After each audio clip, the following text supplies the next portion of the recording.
Assalamualaikum warahmatullahi wabarakatuh.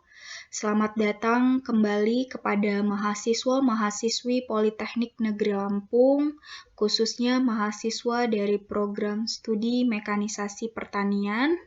Perkenalkan, nama Ibu Widyarini Hartari. Di sini Ibu mengajar mata kuliah Kewirausahaan Teknik dengan SKS 2 SKS, yaitu 1 kuliah dan 1 praktik. Di sini tim mengajarnya yaitu adalah penanggung jawabnya Ibu Mainil Wita, kemudian ada Bapak Taufik Nugraha Agassi, dan juga Ibu sendiri Widyarini Hartari. Untuk pertemuan pertama ini, kita akan membahas mengenai kontrak kuliah dan juga tata tertib yang ada di mata kuliah Kewirausahaan Teknik, dan juga kita akan melakukan perkenalan. Di sini Ibu menggunakan aplikasi ini karena kita belum mengalami perjanjian untuk menggunakan aplikasi apa yang tepat dalam pembelajaran Kewirausahaan Teknik. Jadi di sini mata kuliah Kewirausahaan Teknik dikhususkan manfaat dari mata kuliah ini yaitu adalah mahasiswa mampu memahami, menjelaskan, dan membangun bisnis model yang didasari dengan pengembangan produk yang kompetitif serta mengaitkannya dengan aspek pemasaran dan aspek kelayakan suatu bisnis. Nah, di sini bisnis yang dibangun itu adalah sesuai dengan bidang mekanisasi pertanian. Deskripsi perkuliahan itu adalah mata kuliah ini memberikan pengetahuan konseptual dan teknikal terkait membangun kewirausahaan yang inovatif dan kompetitif di pasaran kepada mahasiswa. Kemudian kompetensi dasar dari mata kuliah ini yaitu adalah mahasiswa mampu memahami, menjelaskan, dan membangun bisnis model yang didasari dengan pengembangan produk yang kompetitif, serta mengaitkannya dengan aspek pemasaran dan aspek kelayakan bisnis dari bidang mekanisasi pertanian. Dan di sini adalah capaian hasil pembelajaran dari setiap pertemuan. Jadi mahasiswa dapat menjelaskan manajemen inovasi, mahasiswa dapat menjelaskan model bisnis kanvas yang terbaru, kemudian menjelaskan value proposition produk, kemudian customer segmentnya dapat ditentukan oleh mahasiswa, dan tepat untuk produk yang akan dikembangkan. Mahasiswa mampu membuat struktur pola bisnis, kemudian dapat mendesain model bisnis dan memvalidasi strategi bisnis. Kemudian dapat mengkonsepkan marketing 4.0 dalam bisnis yang akan dibangun. Kemudian dapat menyusun studi kelayakan bisnis. Di sini ada referensi-referensi bacaan yang dapat kalian baca dari buku-buku Kartajaya yang mengenai entrepreneur, marketing kompas dan kanvas, kemudian dari Kotler yang pastinya kalian sudah tahu bahwa Kotler mengeluarkan manajemen pemasaran, kemudian prinsip pemasaran, dan juga marketing 4.0. Kemudian ada yang terbaru dari Osterwalder yang akan kita bahas dalam perkuliahan kali ini, yaitu adalah Business Model Generation, yaitu model kanvas. Di sini ada hasil pembelajaran akan dinilai dengan menggunakan kriteria sesuai dengan peraturan akademik yang berlaku. Jadi di sini ada poinnya, ada nilainya, huruf mutunya. Jadi dilihat dari nilai, lebih dari 75,4 pasti nilainya adalah A. Kemudian di bawahnya ada B, ada C, ada D, dan ada E dengan skala nilai yang kalian bisa lihat di tabel. Kemudian aspek yang dinilai dalam menentukan nilai akhir itu dapat dilihat.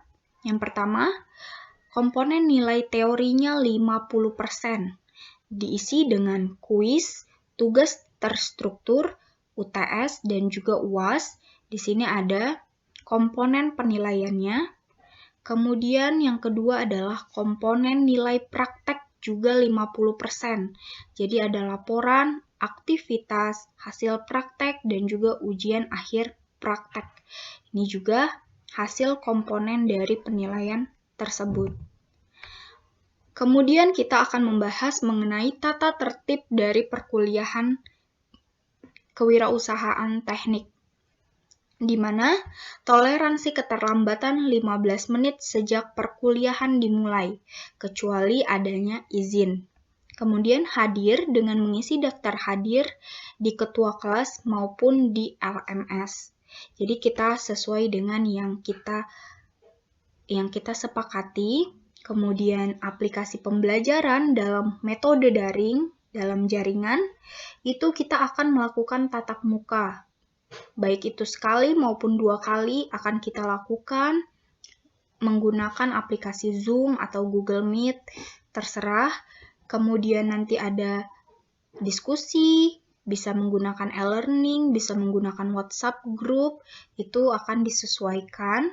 Dan kalian akan melaksanakan kuis dan ujian.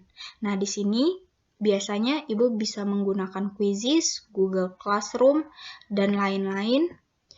Atau nanti e-learning saja, itu nanti kita akan diskusikan. Kemudian, tugas dikumpul tepat waktu. Keterlambatan akan mengurangi penilaian 10 poin setiap hari. Jadi, maksimal keterlambatan itu adalah 1 minggu. Lebih dari itu, Ibu tidak menerima. Kecuali ada kebijakan lain dengan masalah lain. Nah, semoga itu akan menjadi perhatian kalian semua dan menjadi bekal agar kalian dapat terbiasa disiplin di masyarakat nanti. Di sini kita akan memulai materi pertemuan pertama, yaitu adalah manajemen inovasi. Di mana inovasi adalah suatu penemuan baru yang berbeda dari yang sudah ada atau yang sudah dikenal sebelumnya. Nah, orang atau wirausahawan yang selalu berinovasi, maka ia dapat dikatakan sebagai seorang wirausahawan yang inovatif. Kalian bisa membayangkan, kenapa zaman dulu ada seorang laki-laki yang berpikiran untuk menjual air mineral. Padahal seluruh masyarakat Indonesia kita tahu bahwa Indonesia kaya akan air. Mereka semuanya merasa tidak membutuhkan air.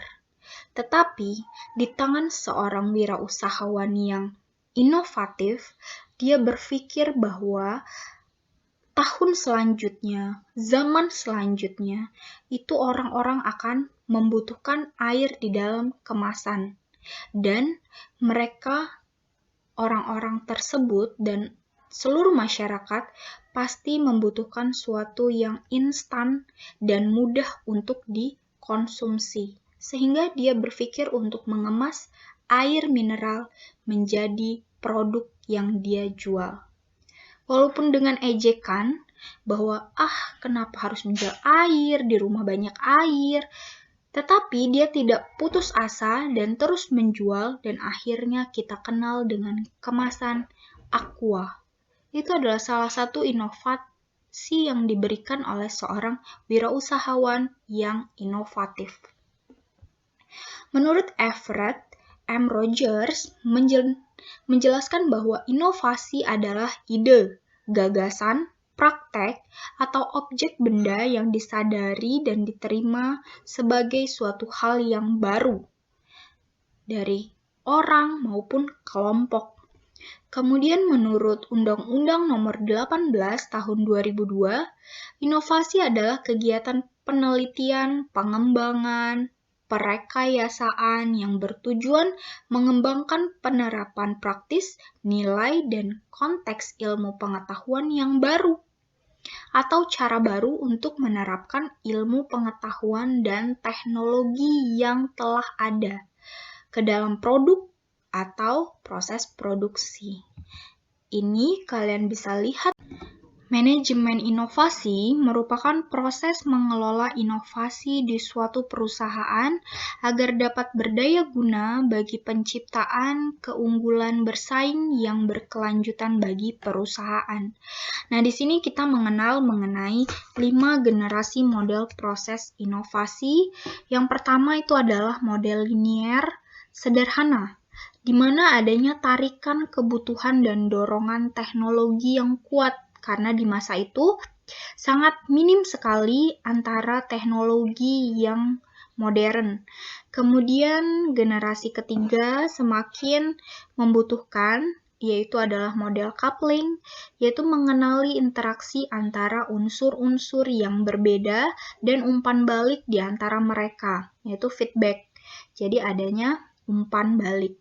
Kemudian generasi keempat itu adalah model paralel, integrasi antar perusahaan ke hulu dengan pemasok kunci dan ke hilir dengan permintaan dan pelanggan yang aktif.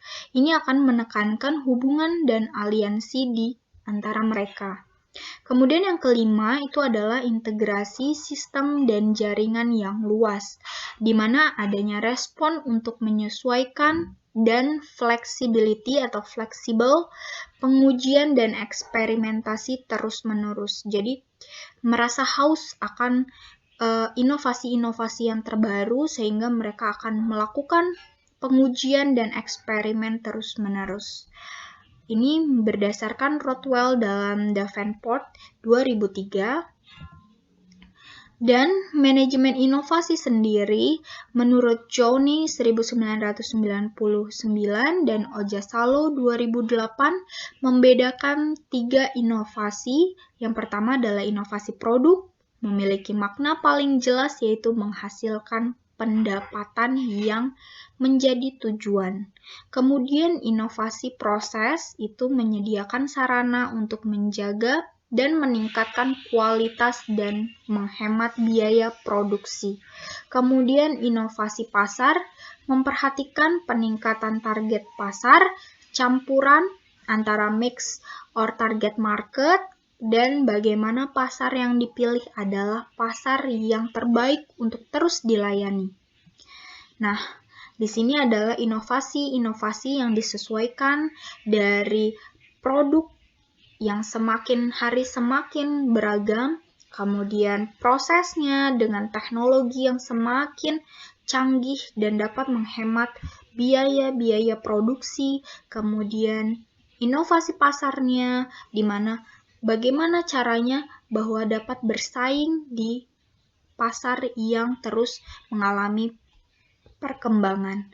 Sekian yang dapat Ibu sampaikan pada mata kuliah untuk materi hari ini. Nanti akan kita melakukan sesi tanya jawab dan Ibu akhiri wassalamualaikum warahmatullahi wabarakatuh.